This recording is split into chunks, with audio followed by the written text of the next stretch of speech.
আসসালামু আলাইকুম। আজকে আমি ইনস্ট্যান্ট তিরামিজু বানিয়ে দেখাবো। এইখানে আমি 7 থেকে 8টা ডিমের কুসুম নিব আর সাদা অংশটা আলাদা করে রাখবো। এখানে আমার শুধু ডিমের কুসুমটাই লাগবে। অবশ্যই আপনারা খেয়াল রাখবেন যেন কুসুমের সাথে ডিমের সাদা অংশটা না যায়।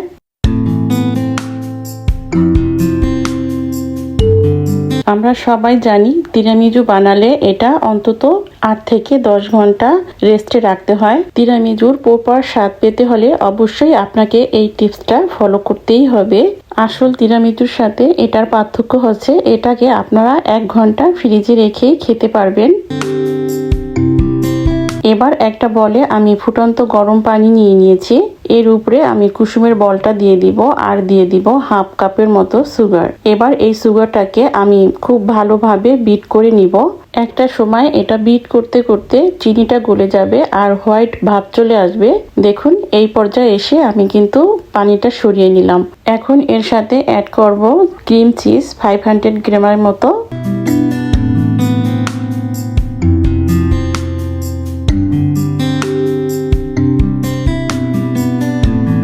এবার এটাকে আমি কুসুমের সাথে খুব ভালোভাবে মিশিয়ে নিব। এটাকে কিন্তু খুব স্মুথলি মিশিয়ে নিতে হবে।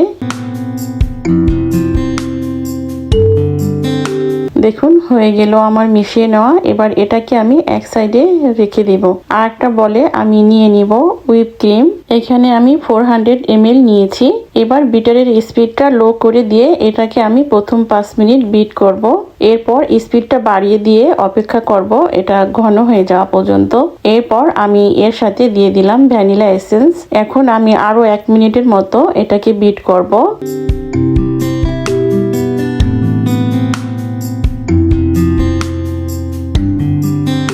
হয়ে গেল আমার বিট করা।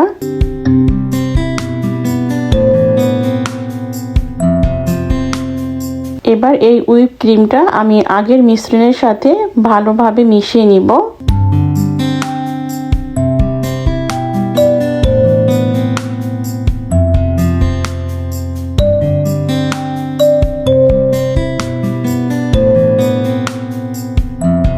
এটাকেও কিন্তু খুব ভালোভাবে মিশিয়ে নিতে হবে যেন কোনো লাম্পস বা গুটি ভাব না থাকে। হয়ে গেল মিশিয়ে নেওয়া। এটাকে একটা সাইডে রেখে দিয়ে একটা বাটিতে আমি সামান্য মিল্ক নিয়ে নিয়েছি। এর সাথে দিয়ে দিব জেলিটিন। এখানে 1 টেবিল চামচের মতো আছে। এই জেলিটিনটাকে আমি মিল্কের সাথে মিশিয়ে নিয়ে মাইক্রোওয়েভে গুলিয়ে নিয়েছি। এখন এই জেলিটিনটা আমি এই মিশ্রণের ভিতরে দিয়ে দিব। আবারও এটাকে খুব ভালোভাবে মিশিয়ে নিব যেন জেলিটিনটা এই ক্রিমের সব জায়গায় সমানভাবে মিশে যায়। হয়ে গেল আমার মিশিয়ে নেওয়া। এটাকে একটা সাইডে রেখে দিয়ে আরেকটা বলে নিয়ে নিব 1/4 কাপ কফি। এর সাথে অ্যাড করব 1/4 কাপের থেকে একটু বেশি পানি। এখন সুগার দিয়ে দিব 1/4 কাপ। এবার এগুলোকে খুব ভালোভাবে মিশিয়ে নিব।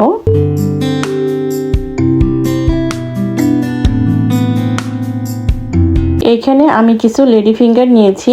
এখন এই তিরামিজুটাকে আমি যেই পাত্রে বসাবো সেই পাত্র নিয়ে নিলাম। এবার এই লেডি ফিঙ্গার গুলো এক এক করে কফির পানিতে চুবিয়ে নিয়ে আমি যেই পাত্রে বসাবো সেই পাত্রে সরাসরি সাজিয়ে দিব।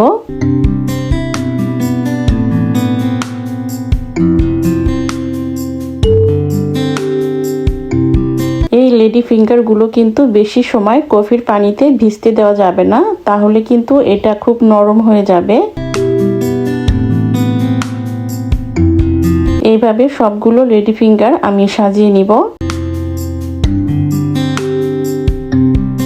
এরপর উপরে যে ক্রিমটা আমি রেডি করেছিলাম সেটা দিয়ে দিব।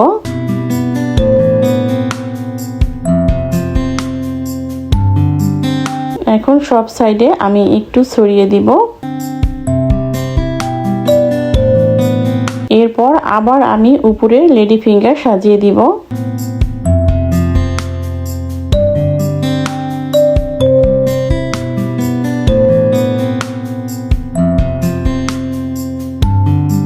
দেখুন এইভাবে আমি সবগুলো সাজিয়ে নিব।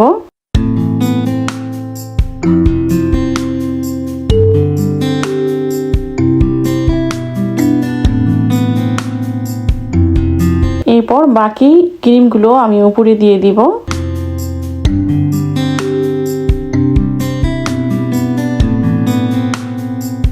যেহেতু এটা ইনস্ট্যান্ট তিরামিসু আর এটাতে আমি জেলিটিন দিয়েছি, তাই এটাকে আমি 1 ঘন্টার জন্য রেস্টে রাখবো। ফিরে আসলাম 1 ঘন্টা পরে।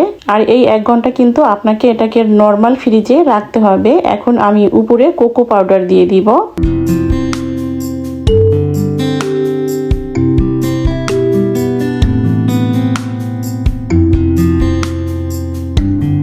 হয়ে গেল আমার কোকো পাউডার দেওয়া। এবার এটাকে আমি মোল্ড আউট করে দেখাচ্ছি।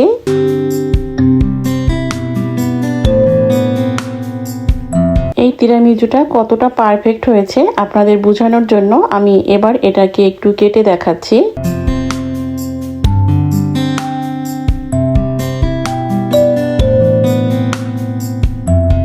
এটা দেখতে যতটা না লোভনীয়, খেতে কিন্তু অনেক বেশি মজার হয়ে থাকে। দেখুন কতটা পারফেক্ট হয়েছে। হয়ে গেল আমার ইনস্ট্যান্ট তিরামিসু। আজকে এ পর্যন্তই। ফিরে আসবো আবার নতুন কোনো রেসিপি নিয়ে ইনশাল্লাহ।